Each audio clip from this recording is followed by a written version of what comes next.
Hello, everyone. Welcome back to episode 11 of the TriStar Sports Show. Jamie and I are here again on a Friday morning to give you the NFL preview of this week and also recap all things NFL from last week. Jamie and I both got to watch our teams win this weekend, which we'll get into in a little bit. But Jamie, if you want to break down kind of where we are as far as all of our predictions, as far as win, loss, and see where you and me are in our competition. For sure. Dialed it back a little bit last week, or at least I did. I didn't choose as many games just for the sake of choosing different from you. And I was 11-5 on the week, and you were 12-4 on the week. So we only had 3 games where we disagreed on. The first one was the Jaguars-Texans game where you got right and I got wrong. Close game, though. And then second one was Bears-Rams where I got it right and you got it wrong, which was also a close game. And then the last game, not so much of a close game. I took the Bills to beat the Ravens, and you took the Ravens to beat the Bills at home, which they did in a commanding fashion. That brings our overalls to I am now back above 500 at 33-31, and you are well above 500 at 37-27. So, not too shabby. You're definitely winning the competition right now. We might know ball. Just a little. We might just know ball. Just a little ball. Just a little ball. I think 12-4 is our best record so far. I think we both I think 11-5 was. Yeah, we both started 11-5 was week 1. Mm-hmm. Which I mean, still even you getting 11-5 again. I mean, that's not bad at all. Right. If you really take into account. And if you also look at, some of the games, we chose. I think we both chose Jets over Broncos, right? So, we both chose Jets over Broncos. We both chose Jets Steelers shouldn't have over lost Colts. that game. Steelers came back in that game, and we were really close to having some crazy good records this week. And then Browns Raiders. If some of the more predictable things actually happened, we would have done really, really well. But it didn't, and that's part of the name of the game and why the NFL is fun. So we'll go game by game, kind of quickly break down everything. So start with Thursday Night Football. Sounds good. Let me share the screen. Thursday Night Football, pretty exciting one. We had the Giants-Cowboys. My heart, my pick and my brain was with the Cowboys. My heart was with the Giants. My brain and my pick ended up winning. But I thought it was a close game. Giants made it interesting for sure. Yeah. Yeah, I called it. I said Giants are going to keep it close, and Malik Nabers is going to play really, really well. And both those things happened. He ended up getting a concussion late in that game, so he should be okay going forward. He also got me 17 points on fantasy this week, which was absolutely awesome, and he didn't even score. So right. That is an issue for the Giants. They can get field goals, but they really struggle to find the end zone. Yeah, they do. And if you want to win games, you got to get the end zone. It's kind of the objective. But anyways, don't want to harp on them too bad. Bengals-Panthers. Andy Dalton revenge game. Kind of talked about it a little bit. Didn't happen. But the Panthers still look like a whole new team with Andy Dalton under center. Bengals seemed like, I talked about it last week, they seem like they're getting their mojo back, which actually does make sense whenever I was reading about it. First 3 weeks, I know I've talked about how they don't play any of their starters in the preseason, this, that, and the other. So first 3 weeks of the season for the Bengals are essentially their preseason, where their starters are tuning things up and getting everything going. And last week was a lot of people were saying last week was the first week of the Bengals regular season, which makes sense. I think their offense is clicking again. Jamar Chase and Joe Burrow look like they're on good terms again. Their running game's getting better. I mean, I wouldn't be surprised if they end up making a playoff push at all. Are the Bengals 1-0? Right? Bengals are 1-0. If that's the case, then the Titans are 1-0 too. But I don't think it works like that. But no, I think that's actually a pretty cool theory or like thing to look into. I mean, you and me before this podcast has ever come out, Mm, always just sat there every single year, um, and we were like, man, why do the Bengals suck so bad at the beginning of the season? It just makes no sense. I mean, same roster, same right. coaching staff. What's going on here? And it showed once again. But maybe this will be the start of their run. We'll see. Yeah, who knows? Um, Saints Falcons. We both picked right here. We said that if it gets into a shootout, which it wasn't as much of a shootout as I thought it was going to be, but trusted the better defense. Falcons walked away. Close game. Yeah. Oh no. I didn't watch too much of this game. Kirk Cousins looked pretty good. Yeah. Both these teams are very, very equal, is what it feels like. And they're both going to be fighting for that second spot in the division. It may potentially the first spot. With the way the Bucs are playing, it feels like they're playing for second. But Right. I don't know. When this goes to New Orleans later in the year when they play each other, I wouldn't be shocked at all that the Saints win it. I saw a stat that when these two teams have played all time, it's like 56 wins for the Falcons to 55 for the Saints. Like it's about as dead even as a divisional game goes. So Right. I don't know. Close I mean, game, great rivalry. Yeah, that's the best way to put it. So then we had an AFC South matchup, Jags Texans. Texans didn't really look great for majority of the game, but they got the job done. It just showed I think they're just a better roster and team than the Jaguars are.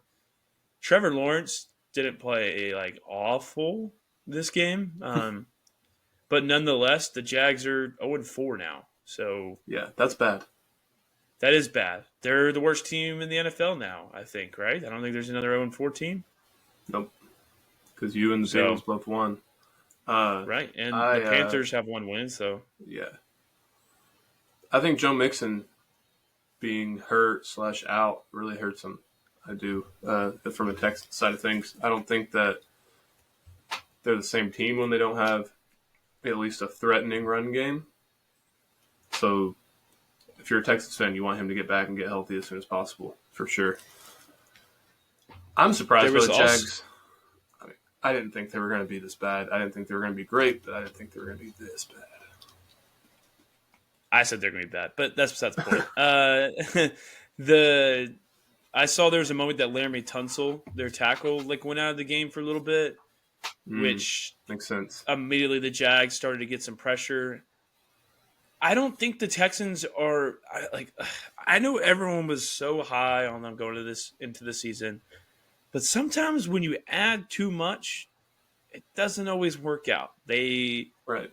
I know they have what on paper would be a luxury offense, but so far it really hasn't looked great. And there's not enough targets to go around. It seems like Nico Collins and Stephon Diggs are getting the bulk of it, but Tank Dell, who C.J. Stroud talked about being his favorite receiver all year last year, seems like he's getting table scraps at most. I mean, they're not using him hardly at all. I mean, Nico Collins still looks great, but sometimes less is more. And right. I mean, they haven't even gotten the ball. It feels like the Dalton Schultz are tight end. I mean, it's just like there's just not enough to go around. And right. The lack of the run game is going to make things much harder, too. Absolutely. Yeah, so next we got Broncos-Jets. Close game. I don't know what's going on with the Jets. Their offense looks bad. I mean, on paper, you'd think their offense would be pretty darn good. We did kind of call it that Garrett Wilson would get shut down by PS2. That man continues to prove himself as the best corner in the league.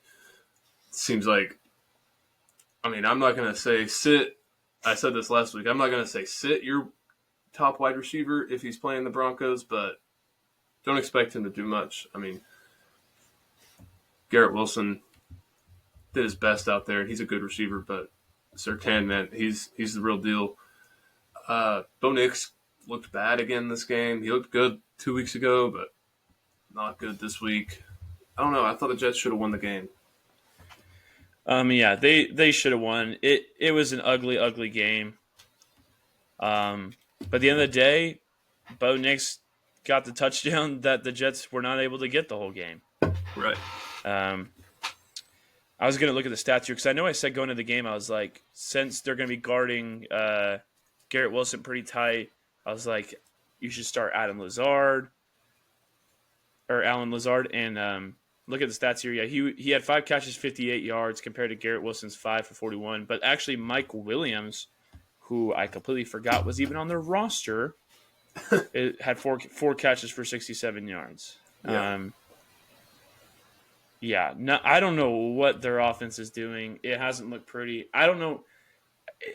I hate to say it, but is Aaron Rodgers a little bit like, I don't want to call him washed up. He's still like Just good. old. Like he's still a good starting quarterback. But yeah, he's not young. He's not Right. young. I mean, I think you're putting his capabilities right now as just like a mid-tier NFL quarterback. This is not MVP Aaron Rodgers that we used No. to see. And if we had MVP Aaron Rodgers right now on this team, I think they'd be a lot scarier. I don't think he can't move around the same way he used to, especially coming off of the Achilles from last year. And Right. I don't know. Well, I mean, they haven't been able to get Breece Hall going the way they wanted to, which is probably limiting some things. So I don't really. Absolutely. There's some question marks about around the New York Jets right now. For sure. I mean, I don't know who. It's definitely the Bills' division to lose, but I thought the Jets would be a little bit more competitive than this. I mean, maybe Robert Salah is maybe, I don't know. Maybe people are losing hope in him a little bit. I mean, he has a good roster, so Right. Absolutely. I think he's a proven defensive coach, but I mean, right. Isn't Hackett their offensive coordinator? Nathaniel Hackett, yes, yeah. Yeah. So I don't know. I don't know what to say about it. Jets need to Right. get it together. Vikings Packers. We talked about this one. Both picked the Vikings. I think that they may have rushed Jordan Love back a little bit for this game. It looked like it. Yeah, I mean, they knew it was a big game. They knew the Vikings were hot. They put up a really good fight, but the Vikings are number 1 seed in the NFC right now, and for good reason. They're playing great. I have a little bit of a bone to pick with NFL fan bases and / haters. Whenever the Niners lost to the Vikings in week 2, it was, the Niners are terrible, this, that, and the other. Brock Purdy can't get it done. And then the next week, the Vikings beat the Texans, and this week the Vikings beat the Packers. Now it's just, the Vikings are really good. Whatever. Like, no one says anything about C.J. Stroud or Jordan Love. I don't know. It just kind of rubs me the wrong way whenever they both have healthy rosters, too, to say the least. I mean, I think we both have sat here and said the Vikings have been pretty legit. They are. And they got up, which is crazy is that I think they were up 28-0 in that game. So I didn't know that. They let the Packers climb back. They started out red hot. They were up 21-0 like in the first quarter. And I mean, Darnold, I think, was like 10 of 13 with 3 passing touchdowns through a quarter. Like, I mean, he's playing really well, really well. He's going to make some money. Yeah, he's going to go sign some big contract somewhere else, is my guess. I mean, if the Vikings are smart and if Justin Jefferson wants to keep him around, then I say sign him back there because you don't know what you're going to get out of J.J. McCarthy. So, I mean, I would say look, J.J. McCarthy's ceiling might be a Sam Darnold. I mean, that's not crazy. That's not crazy. That's not a crazy prediction. And Sam Darnold is playing a lot better now than he ever has in his career. So absolutely, ride the hot hand until it gets cold. So, right. I mean, they're undefeated. They are. Masterclass, week in, week out. Colts Steelers.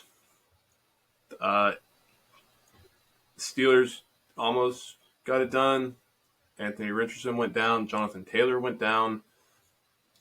Sorry for all those Jonathan Taylor owners in fantasy leagues, but it looks like he will miss some time. And I don't know if this is a hot take, but do the Colts look better with Joe Flacco than they did with Anthony Richardson? They did, and as a Titans fan, I was not happy about it. I'll never root for someone's injury, but for the sake of the Titans, I was like, well, if AR's down, at least we should be playing a backup quarterback when we play him next, which is after our bye week. And then I realized that they have Joe Flacco, and some doubt started to creep in a little bit. I was like, that's the last person I wanted to see come on the field for the Colts. Right. I would not be the least bit surprised if they go on a run with Joe Flacco. It would be the most just NFL thing to happen. But let's take into account, what are the Colts doing to manage Anthony Richardson? Are they trying to get him hurt? They're not trying not to. I've never seen so many play calls of QB runs in the NFL, other than maybe Lamar Jackson. But Lamar Jackson knows how to take care of his body. Right. He slides. Anthony Richardson does not. And Richardson got hurt, left the game, came back in, and what did they do? They called it QB power. The very first play, he came back from a hip injury. We're not talking a bruised elbow. We're talking a hip injury, and that could be serious. And I mean, without a doubt, they called a designed QB run. It's not like he took off on a pass play. The very first snap, he comes back. That is wild. I don't know who's to blame, coaching, whatever, but that's just not how you handle who you're supposed to have as your franchise quarterback. Not at all. He needs to realize, him and the coaches need to realize that he's not in college anymore. He may have been big enough to run over some of those guys in college, but the NFL is a whole different beast. I mean, you don't want to get tackled by TJ Watt. I mean, in his year and a quarter of playing, he's played in like 6 games. Yeah, definitely. In 2 of those, he left early because he's hurt. So I don't know. I don't know what their plan is. Who knows? It's the Colts. On a brighter note, Bears beat an injury-riddled Rams team, as I expected them to. Caleb Williams still doesn't look like what people thought Caleb Williams was going to look like. We'll get to the actual rookie quarterback here in a little while. But, yeah, I don't know. He's getting better. I want to say he's getting better, but I haven't been super impressed. He's put up some good yards, I would say that. Right. He's throwing like 60 times a game. I said that last week. Coaching is his downfall right now. I don't think they're using him the best way to win. I also think their offensive line is paper thin and not very good. And when you mix a young quarterback with an inexperienced kind of paper thin offensive line, good things don't typically happen. And no. I said it last week. I still think they're just a year out from being like really good. I think Caleb Williams has everything he needs to be good. It's just not going to happen until they make some changes, at least at the offensive coordinator, or go beef up the O-line and protect who you thought was going to be your billion-dollar quarterback. So, right. I don't know. I've said the Rams were going to win this one because of Sean McVay is a better coach than Eberflus. I still stand by that statement. They kept it way closer than they probably should have. So they finally got DeAndre Swift going, I guess, a little bit. So that's a plus. So yeah, no kidding. I mean, they have the receivers and the quarterback to threaten the run enough, or threaten the pass enough to get some weak boxes. So I think that's probably where a lot of his yards came from. But nonetheless, good win for the Bears. I'm not super impressed with Caleb. Next, we have the Buccaneers dismantling the Philadelphia Eagles. I don't know if it goes for just me or just me and other NFC East fans, but I feel like it's always a good day when the Eagles lose. Something about it makes me happy. The Eagles are kind of they're a little bit in shambles right now. Obviously, they have some very major injuries between Lane Johnson, AJ Brown, Devontae Smith was out this game.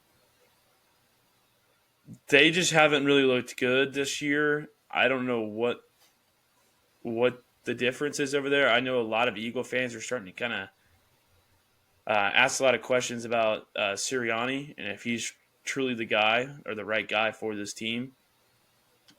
On the other hand, the Bucks and Baker look good. They look really good, actually. Yeah. Baker's looked so efficient this year. I mean, he looked so comfortable in year 2 with this team.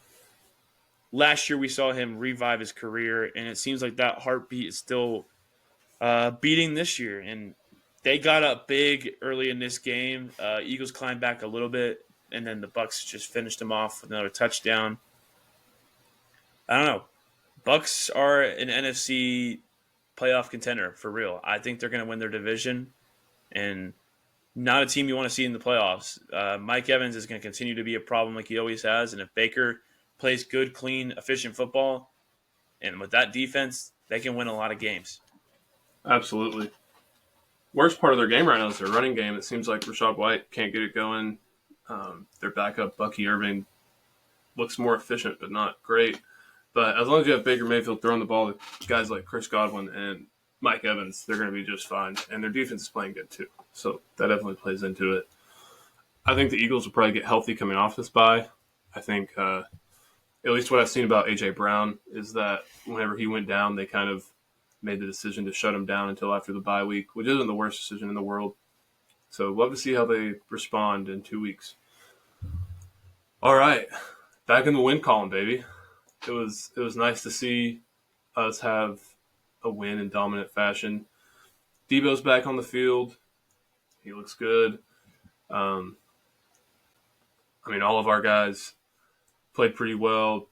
There was one drive where we had to score 3 touchdowns to get one. I mean, it was like Mason had a receiving touchdown, which would have been his first career receiving touchdown. I was really happy for him. And then Kittle got called with a questionable holding call. And then I forget what happened on the other one. I think there was an illegal shift just with all the motion that we run. And then finally, Kittle comes down with an amazing, spectacular catch in the end zone over like 3 guys, goes up and gets it and comes down with it.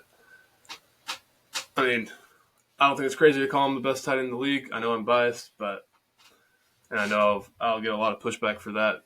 But he's really good, to say the least. Definitely top 2.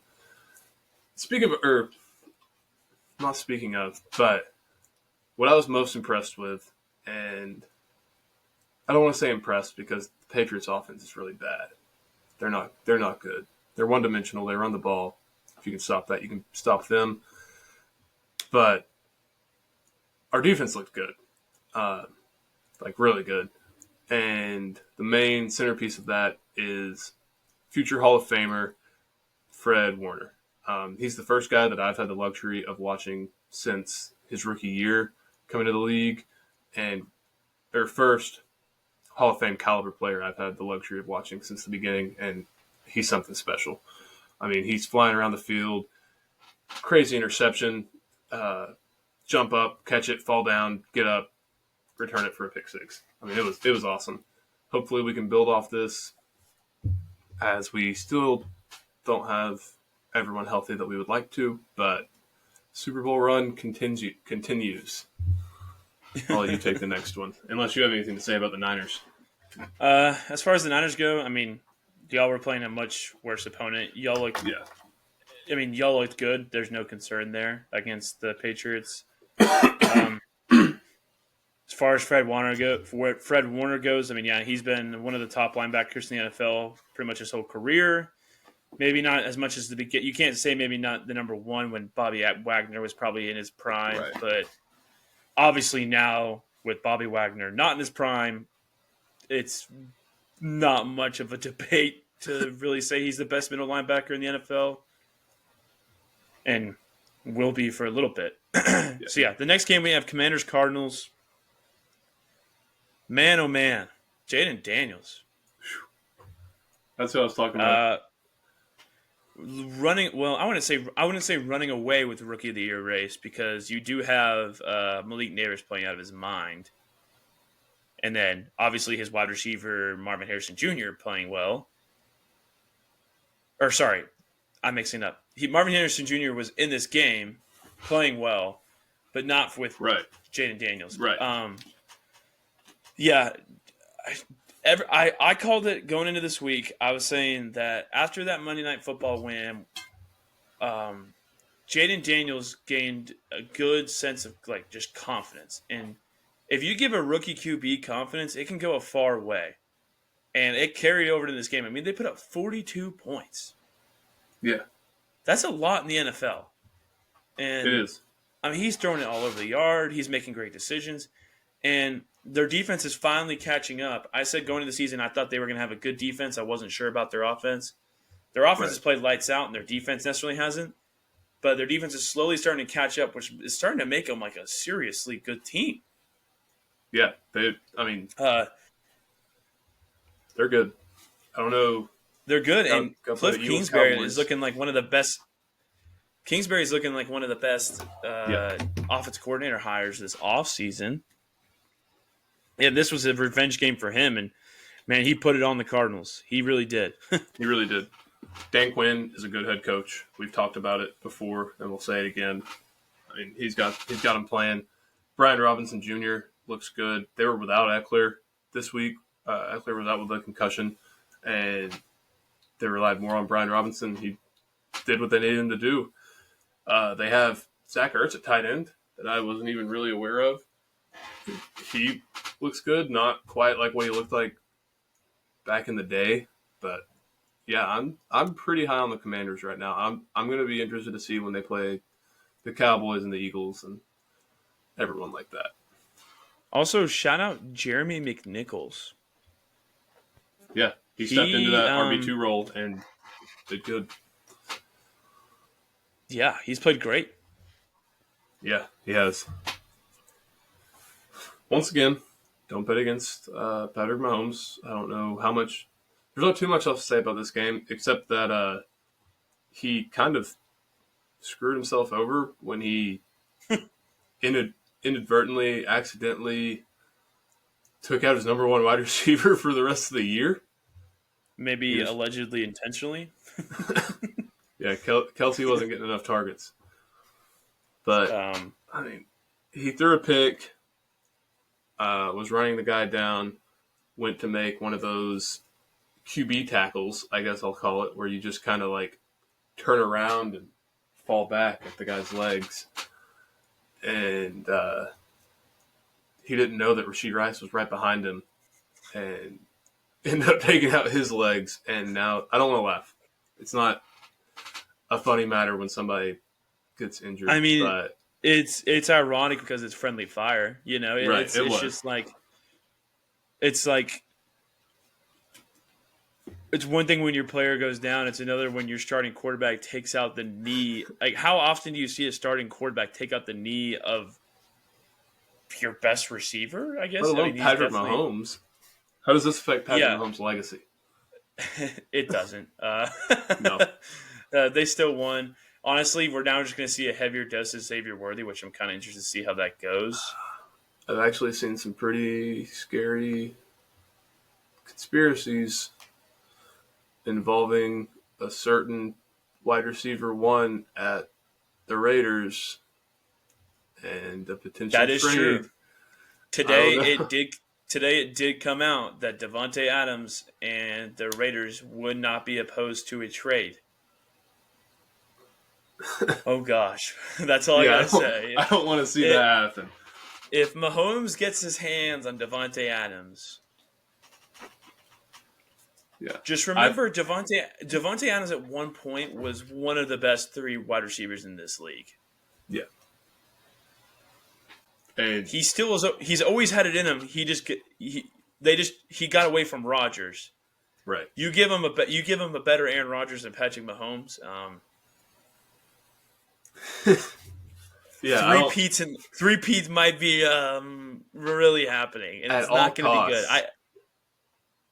Roger Goodell veto the trade. Yeah, do what most fantasy owners or fantasy commissioners do, and just veto it. Yeah, Let's take a vote. Let's take a vote amongst the league. I guarantee you there's not a team in the AFC that would vote to let that happen. I know the Niners wouldn't. Yeah, it would. Gosh. Which I'm interested to see if they do trade him away. I mean, we can't guarantee he goes to the Chiefs, but I wonder where he would end up. That's all I mean. I'm sure he'd end up somewhere with a better quarterback.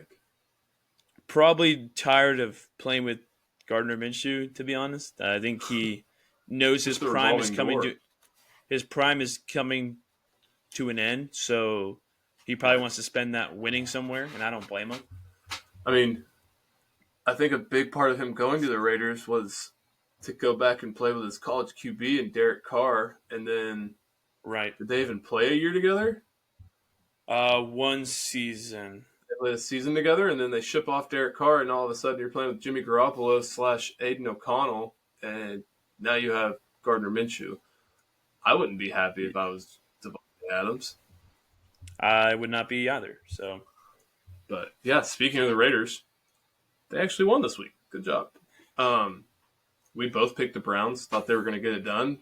It was a close game, but yeah, I mean, I don't watch too many of the 4 o'clock games because typically at 1 o'clock I have Red Zone on.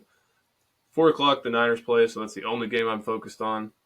So a lot of times these other games I'll miss a good chunk of. You got anything about this game? I will. Well, for one, Minshew Mania is back officially every other week. We've determined. So this upcoming week, don't count on him to win, but the following week, expect it. And the Browns. I'm sorry, Browns fans, if you're listening. Deshaun Watson's not good anymore. I'm sorry.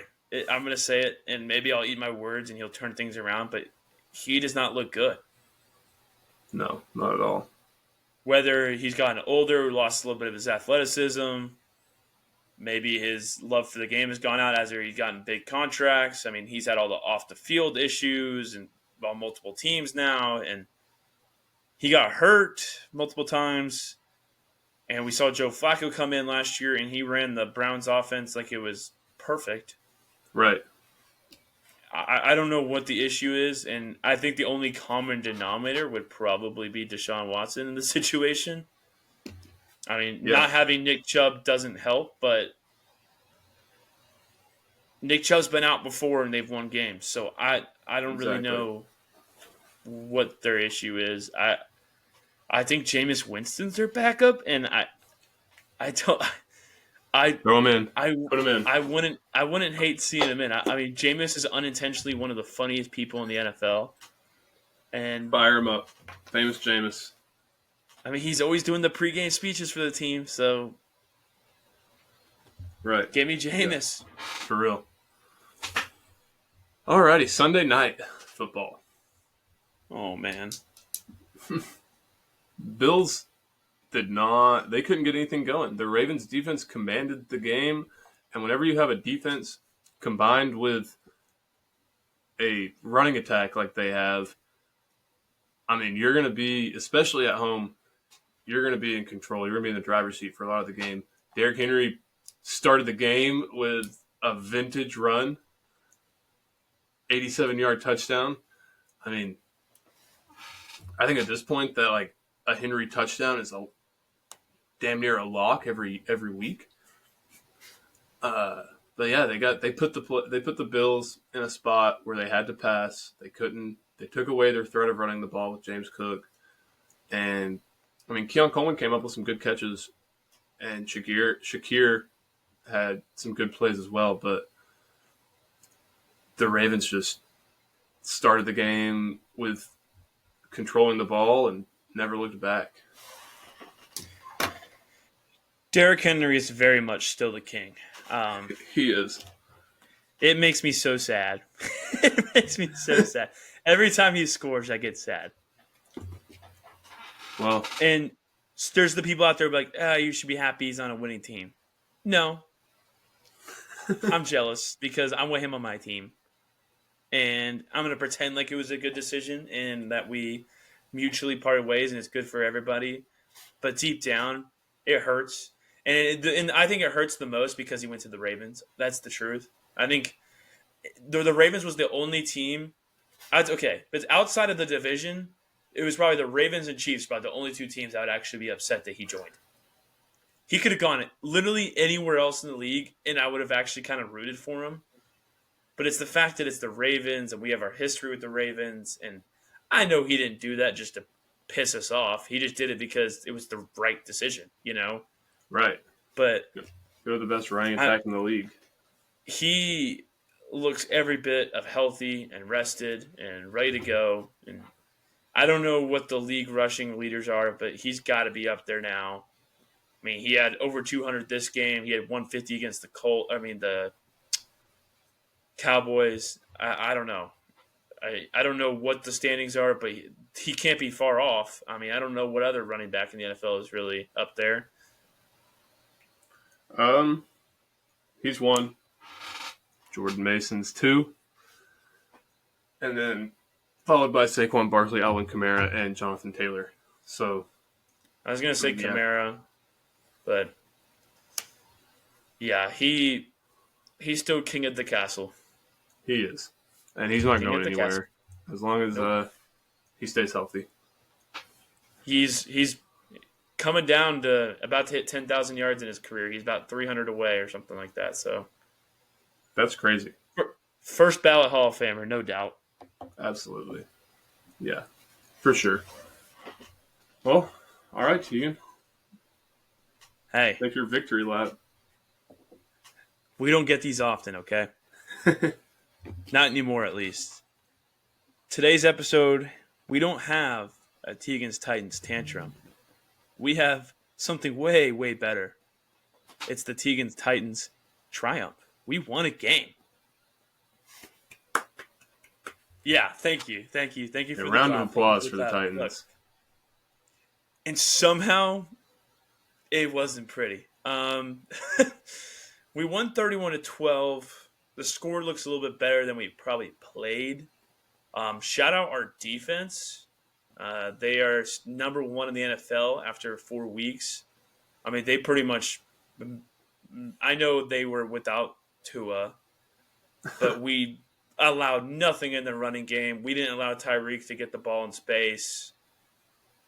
Waddle was inefficient. I mean, we really didn't let them do anything to us. They had one good drive for a touchdown, and we were kind of just – it was late in the game. We were playing some blanket coverage. We forced another safety, another turnover. But the real story and question marks are, what in the world are we going to do with Will Levis? He started the game hot. We moved the ball right down the field. We get to the red zone, and he had to make a quick read on a corner safety blitz and decided to throw it straight to the defense. I mean, right into his chest. It didn't even look like he was throwing it to anyone on his team. And the defender dropped it and then caught it between his thighs. And I was like, wow, what? How we could not have started the game any worse, you know? Luckily, they turned the ball over right back a couple plays later. But Will Levis also extended on a play, running for a first down and landed on his shoulder and never came back into the game. Mason Rudolph came in. He played pretty efficient. His stats were nothing to be like that happy about. We honestly kind of just grounded and pounded and dinked and dunked and did what we had to do to keep the clock running and win this game. I personally would like to see potentially Mason Rudolph going forward as a starter and see what he could do and actually give him like time to prepare for a game rather than just throw him in the middle of the game and have a game plan for him. However, Coach Callahan immediately after the game said that Will Levis, if he's healthy, is our starting quarterback.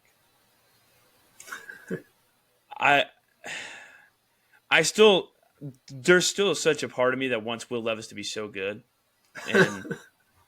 And I am rooting for him. I can't be that mad if he's on the field. I mean, as far as talent goes, he is a much more talented quarterback than Mason Rudolph. There's no question about Yeah. that. It's just I don't know how you can't stop these dumb mistakes. And they just keep piling on. I don't know if maybe this is a good thing that he can go watch and see what Mason Rudolph did by as far as getting the ball out of his hands fast, making quick decisions. Don't try to do too much, and you can run a pretty efficient offense. I mean, I can ramble all day about this game. Last thing I'll say is this is the first time the Titans scored 30-plus points in a game since January 2nd, 2022. So it's been 1,002 days for those who were counting, but the streak is over. The streak is over. Just over 1,000 days, we hit 30 points. Take a little bit of a sigh of relief. We won on Monday Night Football again against the Dolphins 2 years in a row. We have a bye week coming up, so get healthy, get rested. Then you have the Colts coming up at home, which is another winnable game that you can get back in the win column and maybe, just maybe, get a little momentum going. But we'll see. Yeah, all I have to say about this game is the Titans look good. And the Dolphins, I don't know what it's going to take, but you've got to find a way to get Tyreek Hill the ball. Put him in running back. I mean, do something. He's not getting the touches that he deserves and needs if you're going to be competitive. Well, last game of week 4, I'll be honest, I didn't watch too much of this game. I was watching the Titans play, and I'm sure you were as well. But from what I saw, read, whatever, Seahawks lost. That's great for the 49ers. They were undefeated. Lions won at home in Motor City going into their bye week as well. I mean, yeah, they put up 42 on a Seahawks defense. That's a pretty big deal, in my opinion. Yeah, Lions look like they're getting better and better every single week. Back to the NFC Championship form that we saw them kind of last year. Right. They're getting hot. Jared Goff is looking comfortable. And one thing that makes me think that they're a little bit more scary than last year is actually like the full participation from Jameson Williams now. Right, absolutely. And now they have a true consistent deep ball threat, or at least a yards. I mean, obviously, Amon-Ra St. Brown is one of the best receivers in the NFL. There's no debating that. But would you get a different element of a receiver as a true catch-and-go guy or a deep ball route guy in Jameson Williams that they kind of lacked last year? And I think them developing that connection is going to make them scary going down the stretch. For sure. Alrighty, that will bring us to week 5. You have any closing remarks about week 4? Oh, yeah, last thing. I guess Gino officially wrote back. Yeah, he did. He is officially for the first time this year. He wrote back. Well, all right. Let's kick off week 5 and get some picks going. Thursday Night Football. Bucks at Falcons. Man. Big NFC South matchup. Good NFC South matchup. This game, at first glance, you kind of want to take Falcons at home. But I've learned from past weeks that home field advantage, at least in some stadiums, doesn't really matter as much in NFL. Definitely not as much as it does in college. I mean, there are your rowdy fan bases like Bills Mafia, the Lions, the Ravens at home, stuff like that. I don't really think the Falcons are one of those teams. This is a division game, so it could definitely be interesting.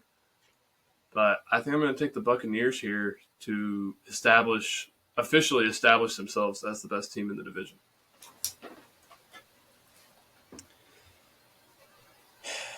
This is a tough game. I'm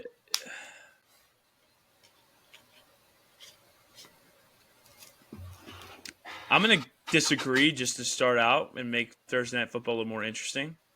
And I think the Falcons win at home. I do. They lost to the Chiefs on primetime at home. And I think they get their get back on primetime here. Kirk Cousins looked pretty sharp. They do really need to find a way to get Kyle Pitts going. He had 0 yards last week.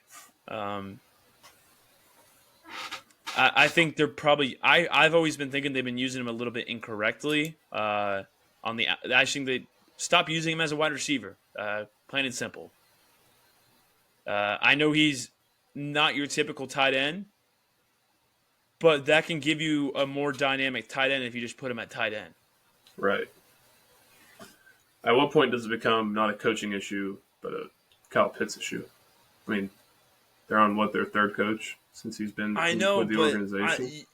He was targeted 3 times last weekend, and every single one of them was he started on the outside, he ran an inside slant, DB was on him the whole time, linebacker came over, incomplete pass. All 3 times. I mean, there's no way that's the best opportunity to get him the football. I'd agree with that. Maybe he's not running great routes. I don't know that, but he's not going to hurt your offense if you get him the ball. I can promise you that. He's going to help. He's dynamic. He's an athlete. Got to find a way to get your athletes the ball. You want to take the what is so it? Then to start England? off we have a 9:30 game. Okay. Set your fantasy lineups. Yeah. No kidding. I'll probably forget. Jets, Vikings, I guess, is it England or Germany? I don't know where they're playing. What is it, Wimbledon? London. Yeah. London game. London. And I was originally looking at this game and I was like, oh, if the Vikings are home, they're undefeated. They have all the momentum in the world. You know that stadium's going to be packed. They're going to do the whole skull chant and all that, all the fun stuff, you know. But the fact that this is overseas, and I think the Jets win. And this is going to be the first loss of the Vikings season. I think the Vikings are good. I don't think they're 5-0 level good. I mean, if this was in Minnesota, I'm telling you, I would have totally picked the Vikings. But if we're going overseas, I'm probably taking Aaron Rodgers to somehow travel better than Sam Darnold. And I think the Jets are in a do-or-die situation to finally kind of get things going. And this might be a good opportunity to do it. Yeah. I'm going to have to sit here and break this game down. I think I'm going to agree with you. And my reasoning is because these overseas games, especially in the morning, are typically ugly. I mean, offenses aren't working well, especially your passing game. Most of the time it comes down to your defense and your running game. And whenever I look at defense and running game, look at the Jets with Sauce Gardner, Keenan Williams, all those guys, and running game, they got Breece Hall. Vikings have Aaron Jones. Aaron Jones is a fine running back. And I know that Breece Hall has been underwhelming this season, but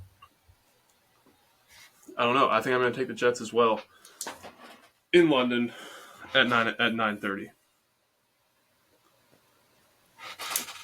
which will bring us to the actual 1 o'clock slate. Only 6 games on the 1 o'clock slate. Maybe Red Zone won't be so sporadic this week. Yeah. Hopefully. Yeah, right? Bears-Panthers. Bears at home. I think this is a great spot for Caleb Williams to continue to grow and establish himself as, their franchise guy. I don't think there's any question about whether or not he's the franchise guy, but I think against the Panthers at home is a great time to kind of cement that, have a great game. So I'm going to take the Bears. I'm also going to take the Bears for literally every reason you just said. Panthers are better with Andy Dalton, but they're not going to keep winning games. They're still not a great team. Bears, I think this is their opportunity to kind of try some things out and find another way to win. And then the next game we got is Browns-Commanders, and this is in Washington. I am been high on the Commanders. I'm going to continue to ride that wave. I think Jayden Daniels is playing out of his mind, and he's going to continue to do that. And this, I'm going to call it now, I'm actually want to tune into this game and just see what the crowd looks like in Washington. This has got to be probably one of the best crowds they're going to have Right. in a long time. Absolutely. It's not because I know it's a 1 o'clock game and they're playing the Browns. That's not why the crowd's electric. It's because they have hope.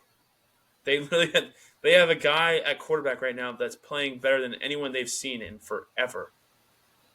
So I mean, at the very least, you have to say since Kirk Cousins, probably since yeah, RG. I mean, when Kirk Cousins was doing the whole "you like that," Yeah. whatever. I mean, that was good moments, but like this is different. That Kirk Cousins wasn't going to be their franchise guy. He was a few years of a guy. That's what they knew they got out of him.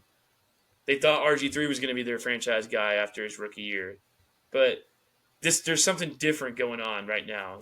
They got a new head coach that actually knows what he's doing. They have a good OC. They have a strong defense with some veterans and some young pieces. I don't know. I'm riding the Commanders wagon. I think they're going to beat the Browns, and I wouldn't be shocked if they blow them out the way Deshaun Watson's been playing recently.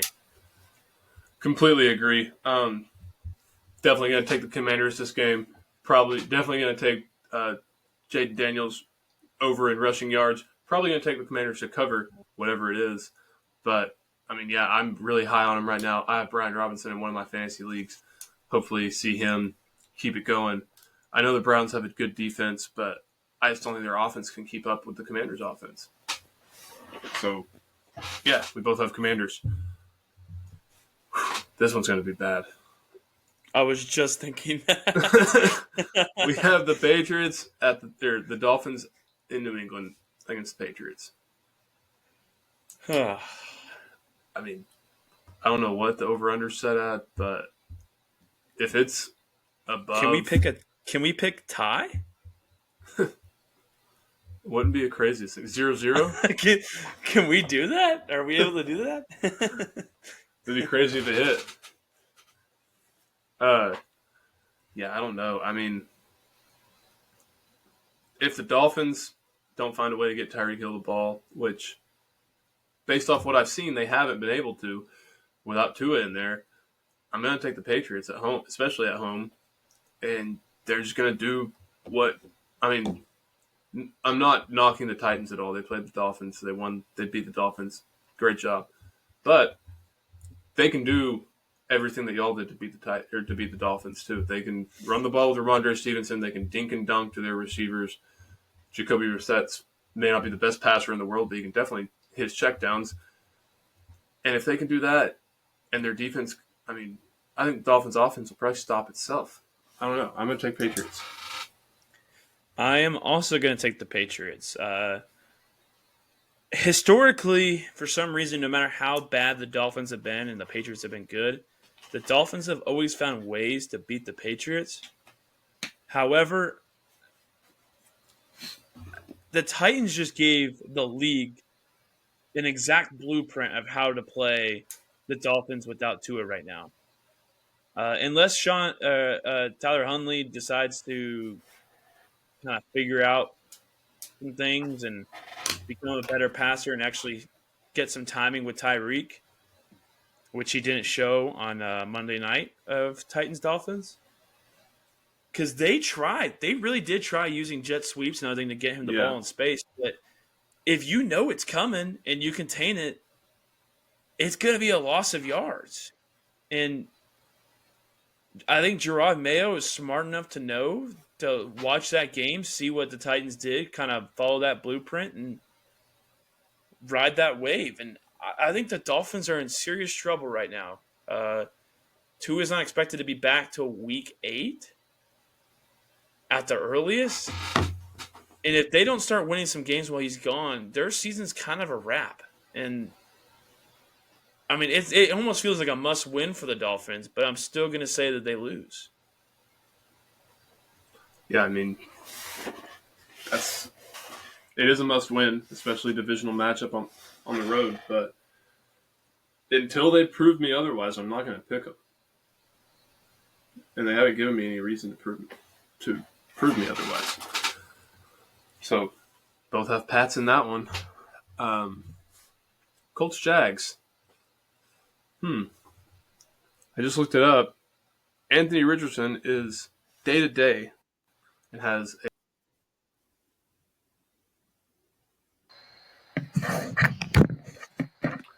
I don't know. I don't think it's that crazy to say that they have a worse chance of winning if he plays.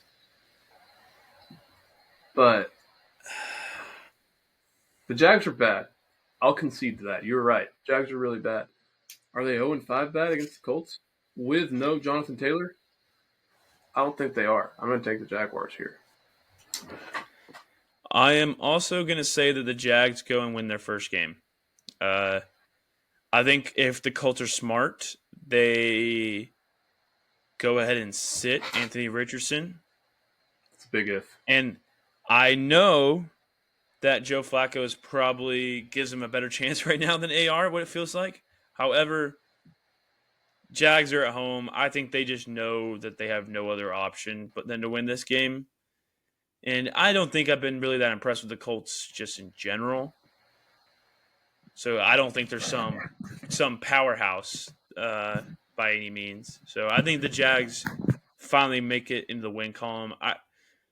On paper, they shouldn't be the worst team in the league as far as record-wise. So I have a really hard time seeing them actually drop to 0-5. So I will agree on that. There you go. All right. Well, good game. Good game right here. A lot better than this one right here. But we got the Bills in Houston against the Texans. It's a 1 o'clock game. Surprised it's not later in the day. But I guess you don't want to give the Bills 2 primetime games back to back. Let me look at Joe Mixon's status real quick. I mean, I'm going to go ahead and get my prediction. Okay, yeah. Bills are winning this game. Plain and simple. Josh Allen's not going to have 2 bad performances in a row. I think this is his MVP season. Texans, to me, haven't really been that impressive. And they're coming off a close win. Bills coming off of a tough loss, and I think they're going to get right, and they're going to beat the Texans. Yeah, I'm going to agree. I just looked at it. Tank Dell and Joe Mixon are both considered day-to-day, which I think means even if Joe Mixon plays, he's not going to be 100%. And like you said, Josh Allen's probably pissed off after last week. He's going to come in here and have a good game, show everyone. I mean, he probably is the front runner for MVP right now. He has to be. So yeah, I'm going to take Bills as well. Which and then I believe one more. Yeah, one more 1 o'clock game. Yep. The last 1 o'clock game is Ravens-Bengals divisional matchup. Bengals are home in this one. I think the Bengals are going to start to heat up a little bit. I think they win this game. I know the Ravens have started to heat up and play their game right. However, that division always beats up on each other like crazy. And I think this is going to come down to the Bengals offense just putting up a good amount of points. I think their defense is not going to do much to stop the Ravens. I expect a little bit of a shootout, but I think the passing attack with Burrow and Chase is just going to be a little too much for the Ravens defense, and they get it done. I just don't think the Ravens defense is going to shut them down the same way they did the Bills. Like, I don't think they could do that in back-to-back games. I could be wrong, but Bills also sometimes it seems like the more desperate team finds a way to win in the NFL, and that's the Bengals in this situation. Absolutely. I know it seems like we're agreeing a lot this episode, but sometimes, some weeks, that's just going to be how it is. I'm going to take the Bengals as well. Like you said, they're more desperate. They're at home. Their game plan is going to be, we're going to put up points, and we're going to put up points as fast as we can so that we essentially remove Derrick Henry from the game. And if you can do that, you have a pretty good chance at winning. Make Lamar sit back there and pass you have an underperforming Mark Andrews. Zay Flowers has been good, but that's about it. Nelson Aguilar, people like that, you're going to get them in situations where they have to have Justice Hill in the game instead of Derrick Henry. And I think the Bengals, like you said, just continue to stay hot, get hot, and I think that the Bengals are going to go on a run. So I got Bengals as well. Concludes the 1 o'clock slate and leads us into the 4 o'clock games, which we only have four of. Because, by the way, for those of you, if anyone's wondering, bye weeks start this week, and you have the Lions, the Eagles, the Titans, and the Chargers all on byes. So if you have anybody from those teams in your fantasy lineups, get them out. They won't score any points. The Raiders and the Broncos. First game at 4 o'clock. Seems like we have some really good games and then some really, really crappy games. Raiders won last week, right? Yes. So in theory, Okay, so Minshew Mania is off this week. In theory, yeah, he has to hang up his cape for a week before he can take it back out. It's got to recharge. I'm going to take the Broncos to win this game. You have a Devontae Adams who sounds like doesn't even really want to be there right now, going against the best cornerback in the league. Probably take the under in this one too, as long as it's below or above 30 points. Yeah, it's going to be low scoring. It's going to be ugly, but I'm going to take Broncos. Yeah, I'm going to agree, and for all the same reasons. The only thing that kind of concerns me, it's either Minshew Mania is off this week, which he normally is every other. However, I think this would mean the Broncos win 3 straight. Yeah, is that correct? Because they won last week against the Jets. They won the week before. And I don't know if the Broncos are win 3 in a row good, but they play ugly and they haven't played the best teams. So I guess it's possible. And maybe they win this game and there might be some comments of people saying, maybe the Broncos are good or whatever. And Bo Nix is decent. And I don't know. I think they win. Surtain's going to lock up the Raiders' biggest threat. And that's why Minshew Mania is not going to be on this week. Sounds good. I'll start off with this game. First divisional matchup, huge game to say the least. Cardinals have looked good up until last week, where the Commanders kind of showed what it takes to beat them, and that's efficient passing and good defense. I think that the Niners have a better defense, at least on paper, than the Commanders do. And, I mean, it means more. It's a divisional matchup.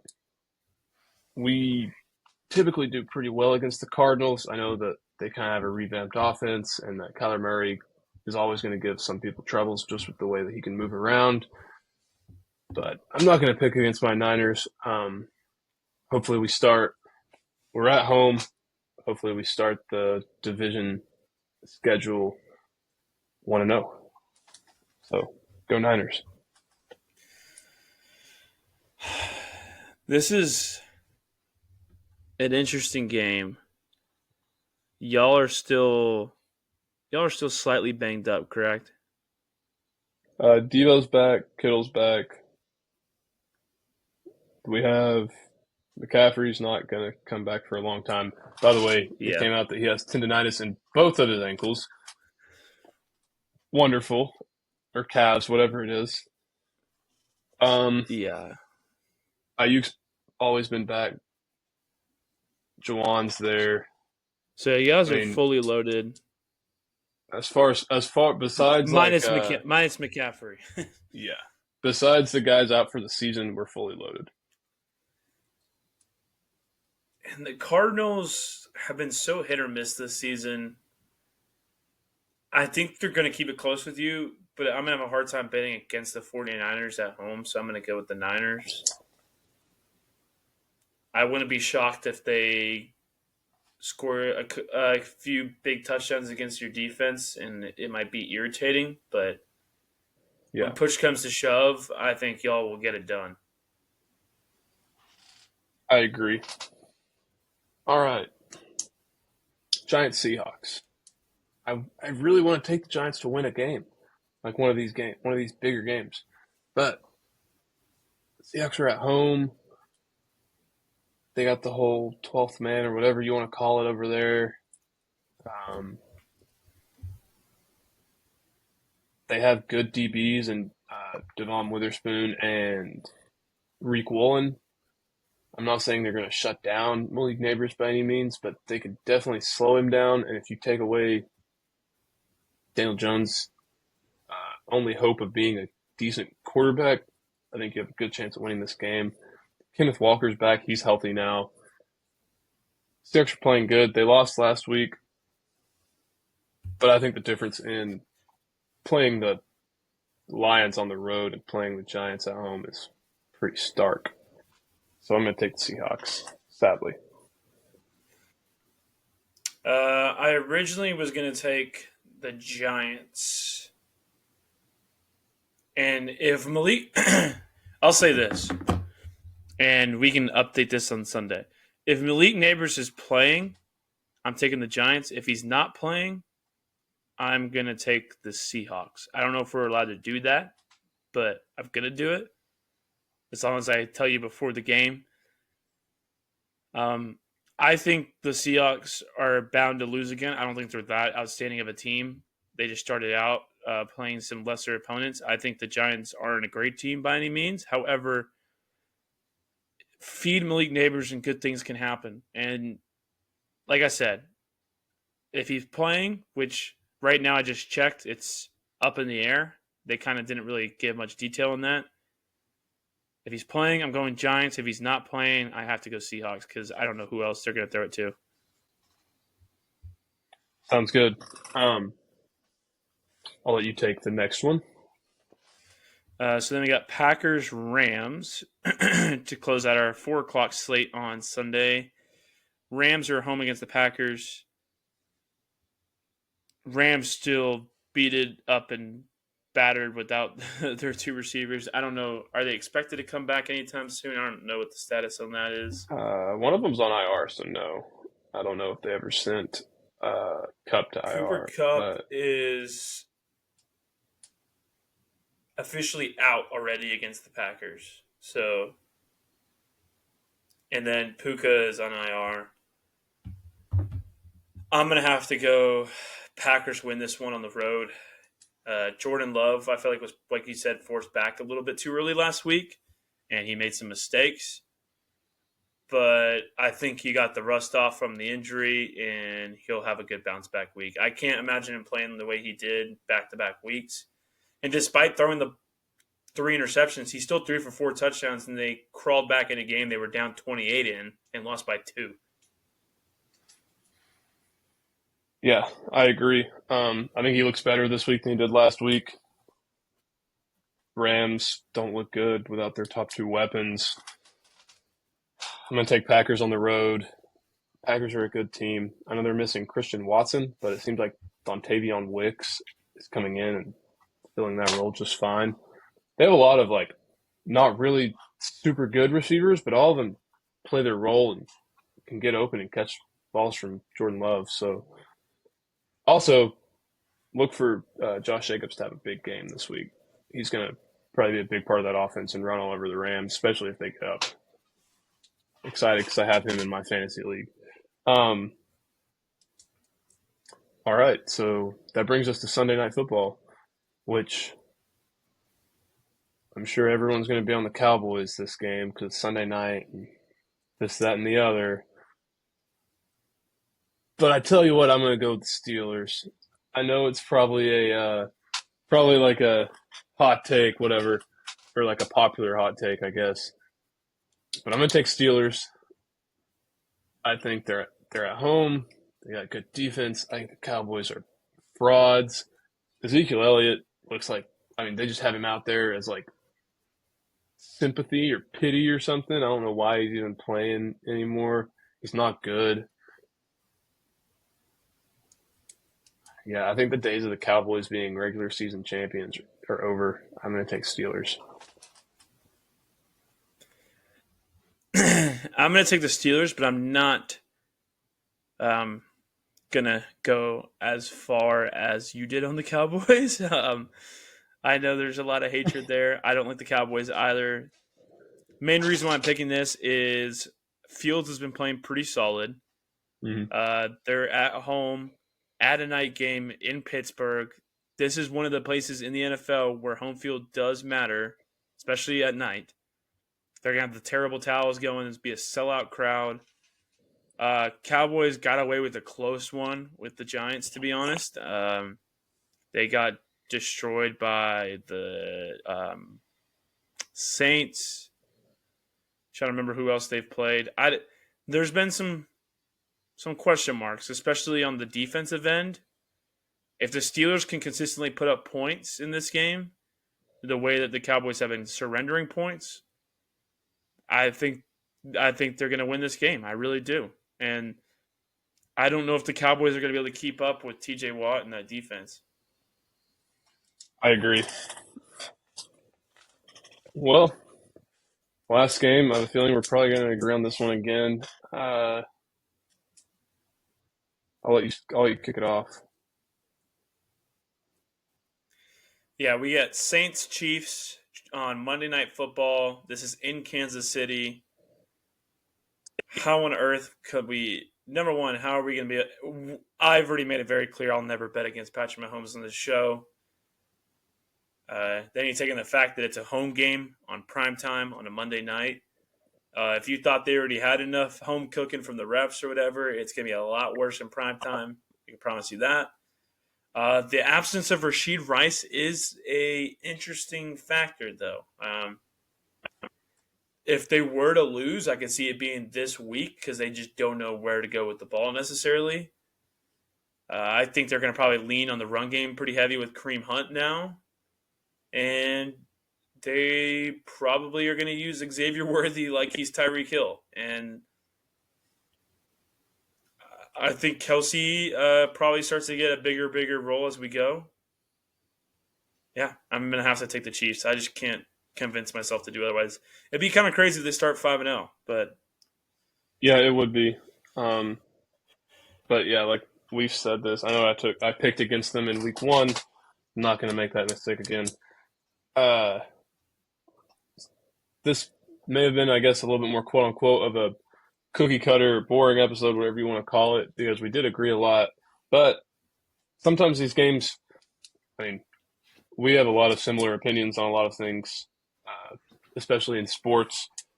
So, yeah, we'll have to see. We have as of now, the only differing of opinions we have is Thursday Night Football with the Bucs and Falcons, and potentially the Seahawks-Giants game. So we'll have to see. Hopefully, hey, maybe we'll go. One of us will go 16-0, and the other one will go 15-1. Can't be too mad at that. If one of us goes 16-0, we're making a lot of money. A lot. Well, I guess there's not even 16 games this week. There's 14. Yeah, so one of us goes 14-0, one of us goes 13-1. Hey, we agreed a lot last week, and we both have pretty solid records. So, right, great minds think alike. Exactly. All right. But yeah, I think that's a wrap for this week's NFL episode. Make sure to like and subscribe on YouTube, Spotify, Instagram, TikTok, and Twitter. Make sure to follow us there. Comment if you find anything interesting about our podcast, anything you want us to see. As far as episodes go, we'll be back next week with our college football episode on Wednesday. Thanks again for listening. Enjoy your weekend and enjoy some good football. Have a good one.